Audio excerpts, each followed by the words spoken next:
Boa tarde, galera. A gente está aqui para mais uma aula do pré-vestibular do CEDERJ e hoje a gente vai falar, dentro do nosso curso de redação, da análise de mais um textinho modelo, continuando aquela que já vinha sendo feita na última aula, beleza? Para que isso é importante? Isso é muito importante para a gente poder entender de que maneira podemos construir um roteiro de texto eficiente para o Enem. E também, evidentemente, para os demais vestibulares, ainda que a nossa conclusão tenha um leve foco naquilo que o Enem busca, porque tem as suas particularidades, não é mesmo? Hoje, então, a gente vai discutir duas coisas muito importantes aqui. Primeiro, a gente vai entender como pensar uma redação a partir do tema. E segundo, a gente vai pensar como é possível a gente construir uma redação modelo ou uma boa redação a partir dos elementos estruturais e das estratégias específicas de construção de dissertação. Para a gente poder fazer isso, é muito importante que entendamos onde devemos começar. E o que a gente vai fazer? A gente sempre vai começar pelos textos motivadores. A primeira coisa que tem que ser feita quando a gente pega uma prova é dar uma olhadinha, uma prova de redação, evidentemente, é dar uma olhadinha nos textos motivadores sem ler o tema. E depois de ler esses textos motivadores, tentar, talvez, compreender esse tema mesmo antes de lê-lo. Tá legal? Não quer dizer que vocês são obrigados a acertar isso, mas isso pode ser interessante para a gente começar a entrar em contato com o eixo temático daquela produção que está sendo pedida. Então, eu queria fazer um exercício com vocês para que a gente pudesse ver como isso funciona. E eu separei dois textinhos motivadores que são muito simples, a gente não vai ler nada muito longo, como geralmente seria numa proposta de redação, mas só para a gente entender essa relação entre eixos temáticos. Então, primeiro é essa tirinha aqui. No primeiro quadrinho, o personagem diz que basta olhar o horizonte para saber que a Terra é plana. E aí a menininha responde, mas Pudim é o nome dele, é claro. A ciência... Ah, tá. E vocês acreditam em ciência? E aí começa a rir dela. Pois então, a gente sabe que existe um tema aqui.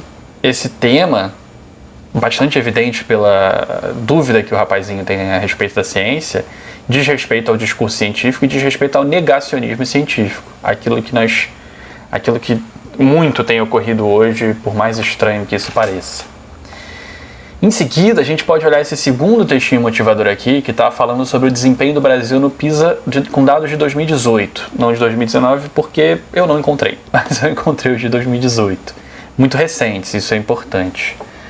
A gente pode ver que em matemática, em ciências e em leitura, o Brasil está abaixo do nível médio, ou considerado médio, pela OCDE. Isso significa que nós não estamos indo bem em nenhum desses três critérios. E aqui nós percebemos claramente que o eixo temático é educação. Então está se pensando que há um déficit na educação brasileira. E se a gente vincular isso com o slide anterior em que está pensando que há uma dúvida sobre a ciência, fica claro para a gente que o tema tem a ver com educação e tem a ver com ciência. Quando a gente pensa sobre esses dois, então a gente vai pelo caminho da ignorância ou do desprezo pela ciência e pelo caminho da insuficiência dos índices educacionais. São dois eixos temáticos importantes que estão aparecendo nos nossos textos motivadores para que a gente consiga adivinhar ou descobrir qual é o nosso tema. E vocês? Conseguem descobrir qual é o tema? Pois então, o nosso tema evidentemente tem a ver com essas duas etapas. Ele é a importância da educação científica para o Brasil contemporâneo.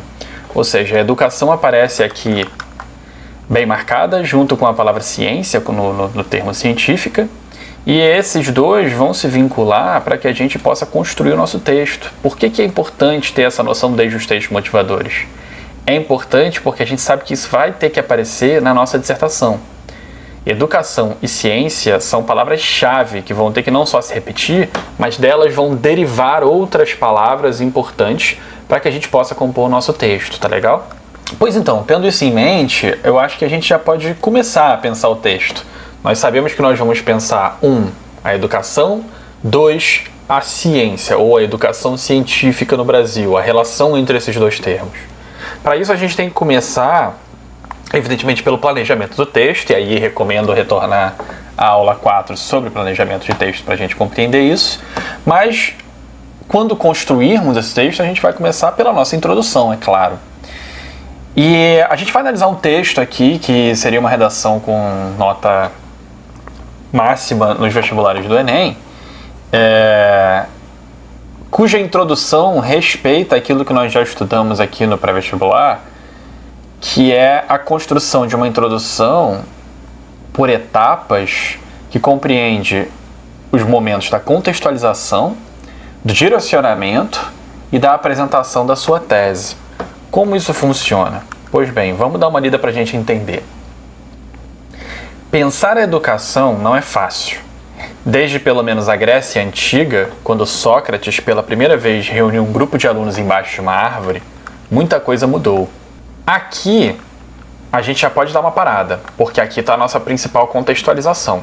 Primeiro eu digo que pensar a educação não é fácil introduzindo o meu tema. Eu sei que eu vou falar de educação, ainda não especifiquei que é científica, mas vou falar de educação. E depois eu contextualizo trazendo um momento da história humana. Um momento, no caso, que diz respeito à Grécia Antiga, quando Sócrates reunia seus alunos embaixo da árvore para poder dar as aulas, já que não tinham salas de aula ainda naquele período. Eu continuo a contextualização histórica, mas aí agora vocês vão ver que a gente vai começar a entrar no direcionamento, ou seja, eu vou começar a levar essa contextualização na direção da minha tese. No mundo pós-revolução industrial, cujas práticas se estendem até os dias de hoje, educa-se cada vez menos para que se construa uma relação íntima com o conhecimento e cada vez mais para que se produza mão de obra barata e conformada. Percebem como aqui começa a aparecer o meu juízo de valor, a minha opinião, a minha visão e a minha percepção? Quando o autor aqui diz que no mundo de hoje a gente educa menos para uma coisa e mais para outra, há uma visão sendo marcada, a gente educa privilegiando uma coisa, na visão desta pessoa. Então já estou direcionando aquela contextualização que começa com a Grécia, passa para a Revolução Industrial, para o caminho que eu procuro. Dizendo que a educação de hoje tem problemas, já que ela é feita mais para produzir mão de obra barata, mão de obra conformada, enfim. Diante desse contexto, é preciso analisar a ausência de alfabetização científica e a ignorância da sociedade atual, barreiras que afastam o país de uma educação científica de qualidade. Então, aqui, percebam, aparece finalmente a minha tese, ou seja, aquilo que eu estou procurando provar. São esses dois fatores, a ausência de alfabetização científica e a ignorância da sociedade atual, que eu quero defender, que são as barreiras que estão afastando o país da educação científica. Então agora eu preciso responder por que o Brasil está sendo afastado dessa educação científica, trabalhando em cima desses fatores, não é mesmo? Para isso, eu vou trabalhar com uma estrutura textual muito simples, que vai ter um tópico frasal, um desenvolvimento e um fechamento para esse parágrafo, de modo que eu possa entrar no meu próximo parágrafo. Ou seja, o que é esse fechamento? Nada mais do que a conclusão das ideias que eu estou apresentando, ou o encerramento da construção lógica que eu me propus a fazer. Vamos ver como é que isso fica no texto. Afinal, embora é importante desde a primeira infância, o ensino científico não recebe a devida atenção no país. E aqui a gente dá uma parada, porque finalizou aquilo que nós podemos chamar do nosso tópico frasal, o elemento central do meu parágrafo e aquele que vai introduzir toda a minha argumentação aqui. Reparem que a partir de agora eu preciso comprovar por que o ensino científico não recebe a devida atenção no país, já que eu declarei essa frase. E o que vai ser dito aqui: contando com escolas sem infraestrutura adequada, sem nenhum tipo de diálogo com os procedimentos teóricos da ciência e ainda com um currículo engessado na prática tecnicista, o Brasil fica muito atrás de outros modelos educacionais ao redor do globo. Ou seja, aqui eu estou justificando por que o ensino científico não recebe a devida atenção no país. Falta infraestrutura, ou seja, não tem como ter nenhum laboratório de ciências, então o ensino científico não funciona. O modelo de currículo não serve também, já que ele não está privilegiando o saber científico e privilegiando, muito provavelmente, aqui decoreba. E o Brasil fica atrás de outros modelos educacionais ao redor do mundo como consequência disso. Aí, lembram dos textinhos motivadores que a gente viu lá no começo? Aqui a gente pode ver um exemplo de como, talvez, usar um desses textos motivadores. Reparem. Prova disso que, olha a coesão referencial, disso que eu acabei de falar. Prova de que não tem infraestrutura adequada, de que não tem... de que a educação é engessada e de que o ensino científico não tem a devida atenção no país. Prova disso, então, é o resultado 84 pontos abaixo da média mundial na avaliação de ciências do PISA 2018, como indicam os dados oficiais da OCDE. De onde isso foi tirado? Dos textos motivadores, evidentemente. Os dados da OCDE estão lá.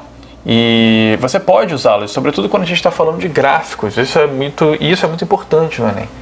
Não é que você não possa usar aquilo que está nos textos motivadores. Tudo depende de como você vai usar. Não pode ser uma cópia exata do que está lá. Notem que o que interessou aqui foi o fato de que é uma pontuação 84 pontos abaixo. Então não fiquei reproduzindo os dados do gráfico. Foi feita aqui uma leitura dos dados do gráfico, apresentando um resultado, ou apresentando um número, que vem desses gráficos e que serve para o argumento do texto. Isso é uma forma da gente usar os textos motivadores com qualidade e sem se preocupar em perder pontos por conta disso. Pelo contrário, isso vai ajudar muito na construção do texto. E aí eu queria que a gente desse uma paradinha aqui para pensar no seguinte: a estrutura que a gente falou anteriormente, em tópico frasal, desenvolvimento e um fechamentozinho, aparece aqui. A gente tem um tópico frasal, evidentemente, aquele que eu já havia marcado ali em azul. Esse texto tem um desenvolvimento a partir desse tópico frasal, tentando comprová-lo, nesse parágrafo, E no final, a gente tem um fechamento que explora as consequências desse tópico frasal. Se a gente voltar rapidinho, a gente vai ver que quando o autor aqui diz que o ensino científico não recebe a devida atenção no país, ele vai buscar depois uma causa. Quais são as causas? Não tem nenhum tipo de infraestrutura, o currículo é problemático, não tem nenhum diálogo com os procedimentos teóricos da ciência. E qual é a consequência disso? A consequência disso é justamente o que prova essa questão. Eu fechei esse parágrafo uma relação causa e consequência do meu tópico frasal. A consequência disso são os péssimos resultados nos exames do PISA. Então, é estabelecendo relações semânticas importantes como essa que a gente vai conseguir fechar um parágrafo de maneira bem amarradinha e funcionando corretamente. Isso é um exemplo de como a gente pode produzir desenvolvimento, para não ficar uma coisa muito abstrata. Tem que ter desenvolvimento, tá? Mas de que maneira? Aqui nós temos um exemplo de desenvolvimento. Depois disso, nós vamos para o nosso segundo tópico frasal, marcando aqui no terceiro parágrafo do texto agora, e o segundo parágrafo de desenvolvimento também, comprovando aí a nossa tese. Então, além disso, deve-se levar em conta que o distanciamento do método científico produz consequências ainda maiores que a má classificação nos indicadores internacionais, ou seja, ainda maiores que aquela má classificação que a gente acabou de falar no parágrafo anterior. Essa é uma forma sutil de produzir coesão referencial. Movimentos recentes, como os antivacinas e os terraplanistas, demonstram o quão grave a situação pode ficar. Incapazes de compreender a prática científica, setores inteiros da sociedade passam a negá-la. Negando-a, param de cobrar investimentos mais incisivos das autoridades e um ensino verdadeiramente crítico. Cria-se assim um círculo vicioso que fortalece o obscurantismo e a ignorância. Ou seja, por não compreender a prática científica, eu nego ela. E por negá-la, eu não peço mais nenhum pouco de educação científica. O círculo vai se alimentando até que a sociedade fique cada vez mais obscurantista. Percebam como aqui, novamente, eu tenho um tópico frasal, que é a continuidade do tópico frasal anterior, isso é interessante nesse texto. Depois eu tenho um desenvolvimento, mas que explora não mais só uma relação causa-consequência, mas ele vai diretamente nas consequências do tópico frasal. Ou seja, pensando aqui as consequências da ignorância produzida por uma educação científica de má qualidade e entendendo que essas consequências levam a um círculo vicioso, coisa que demonstra para o leitor. Essa é mais uma forma de produzir desenvolvimento do meu texto, e nesse texto parece que vem naturalmente, já que já se explorou as causas e as consequências, e a partir das consequências encontrou-se mais um tipo de relação com aquilo que havia sido apresentado anteriormente. Fecha-se aí o argumento do texto. Então, depois disso, a gente pode partir para a nossa conclusão, na qual a gente vai trazer a princípio da circularidade logo de cara, reparem, levando em conta todos esses fatores. Quais fatores? O que nós falamos aqui no texto inteiro, coesão referencial de novo. É inegável que uma educação científica de qualidade é absolutamente importante para o desenvolvimento da sociedade brasileira. Ou seja, levando em conta esses fatores, é inegável que o que eu falei está certo. É inegável que a minha tese funciona bem. Entendem? É aqui que está a circularidade. Estou trazendo de volta lá a minha tese, que a educação científica é absolutamente importante e necessária. A fim de garantir que ela seja bem aplicada, é preciso que o Ministério da Educação, em consonância com as secretarias estaduais, promova ações concretas que visem a completa transformação do padrão de ensino nacional. Para isso, é preciso reciclar professores, alterar os currículos escolares e repensar a legislação vigente. Atendi aqui a todos os critérios do Enem. Todos os critérios que determinam como eu tenho que definir a minha proposta de solução para o problema.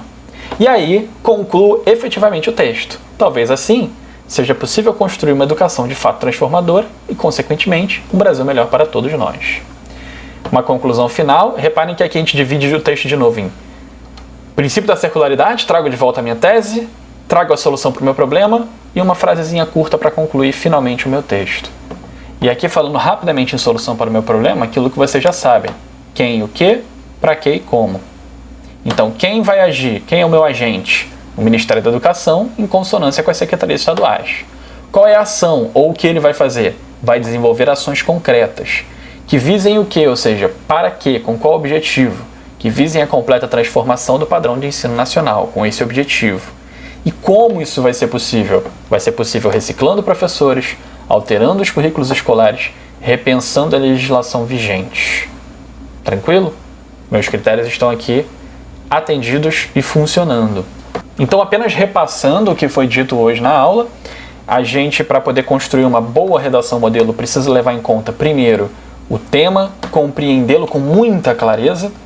Uma vez que eu compreenda o tema, partir desse tema para desenvolver a minha tese, apresentando ela através de uma contextualização adequada na minha introdução, um bom direcionamento, trazer a minha tese. Na sequência, o que eu vou trazer? 2 parágrafos de desenvolvimento que justifiquem a minha tese através de alguma relação lógica. No caso aqui a gente usou a relação de causalidade, ou seja, por que a minha tese é válida. E pode ser outra relação lógica também, essa aqui foi só a estratégia adotada pelo texto. Mas na sequência a gente vai escrever parágrafos com tópico, frasal, desenvolvimento, possivelmente uma boa conclusão para cada um desses parágrafos. E no final nós vamos atender os requisitos do princípio da circularidade, que demanda que a gente faça o quê? Traga de volta a tese. Depois que a gente trouxe de volta a tese, a gente vai trazer a solução para os problemas atendendo a todos os critérios que o Enem pede e finalmente uma conclusão que vai dar o fechamento final para o texto. Dessa forma a gente vai conseguir escrever boas redações bem roteirizadas que funcionam bem e que sem dúvida vão trazer uma boa nota para vocês no Enem. E, claro, em todos os vestibulares. É isso, gente. Até a próxima. Nós nos encontramos muito em breve. Espero que vocês tenham gostado e compreendido a aula. Se tiverem quaisquer dúvidas, podem postar aqui que eu venho responder assim que possível. E também podem falar, evidentemente, com os seus mediadores, tá bom? Um grande abraço para todo mundo e até mais.